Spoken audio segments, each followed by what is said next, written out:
د 11 اکتوبر لویه جرګه او په دې کې فیصلې او پریکړې ډېر پښتانه او خصوصا ځوانان په دې اند دي چې دې کې به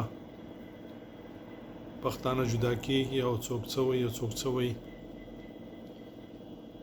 زما په اند باندې دا یو داسې جرګه ده چې په دې کې به ټول پښتانه یو ځای کېني. اول به په خپلو خواشونیو باندې، په خپلو دردونو، په خپلو وژنو، په خپلو ورکو شویو، په خپلو بې پتیو، په خپلو سپکاویو باندې خبرې کېږي چې زمونږ خاوره د هر شي نه ډکه ده. زما د خاورې نختر چرته ځي، څوک یې وړي، آیا زه ترې خبر یم؟ زما د خاورې ګاز، زما د خاورې تیل، زما د خاورې قیمتي تیږې، زما د خاورې نور داسې معدنیات چرته ځي. زما د خاورې برق، برېښنا چې زما په خاوره کې زما د اوبو نه جوړیږي چرته ځي. زما خپل باغ ولې ړنګ دی، زما بازار ولې ړنګ دی، زما جماعت، زما حجره، زما دیره، زما ښوونځی، زما مدرسه ولې ړنګه ده، زما لارې کوڅې ولې ړنګې دي، زما پلار ولې ورک دی، زما ورونه، زما زامن نیمې وژل شوي دي او نیمې ورک دي، 15 14 9 کاله. زما په کور کې غم دی، زما په کور کې 2 وخته ډوډۍ نه پیدا کیږي. دا د کومه ځای د کیسه را روانه ده؟ دا ولې کیږي؟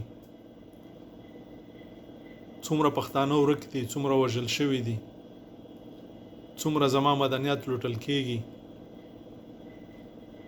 څومره زه ځپل کېږم، څومره زه په خپله خاوره آزاد ګرځم، څومره په خپله خاوره زه خپل واک لرم.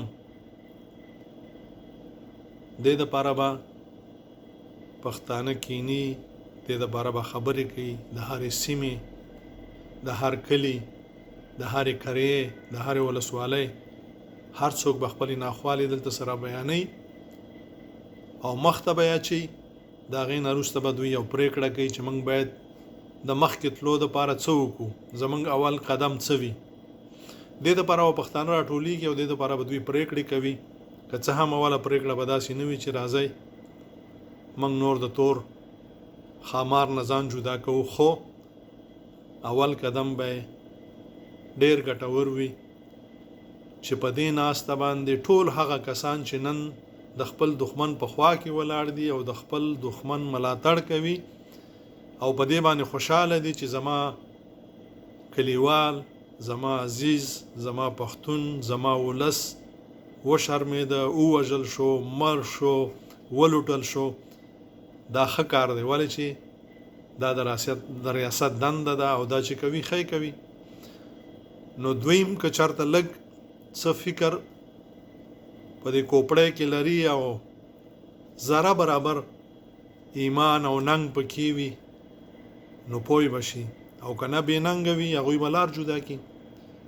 نو هیلهمند یم چې دې دپاره داسې ذهنیت جوړ کړئ، کوڅه په کوڅه، کلي په کلي، کری په کری، ولسوالۍ په ولسوالۍ، دیرې په دیرې، په جوماتونو کې دا خبرې وکړئ، په ښوونځیو کې وکړئ، په مدرسو کې وکړئ. علماء کرامو نه هیله لرو چې په دې کې ستاسو هم ژوند دی، په راتلونکي کې په تاسو باندې راځي. نن تاسو دښمن دپاره کار کوئ، خوشحاله دي، خو چې کله دا وخت پوره شو بیا ستاسو وار دی، بیا به دغه چاودنې ستاسو په مدرسو کې کېږي او په جوماتو کې به کېږي. السلام علیکم ورحمت الله وبرکاته.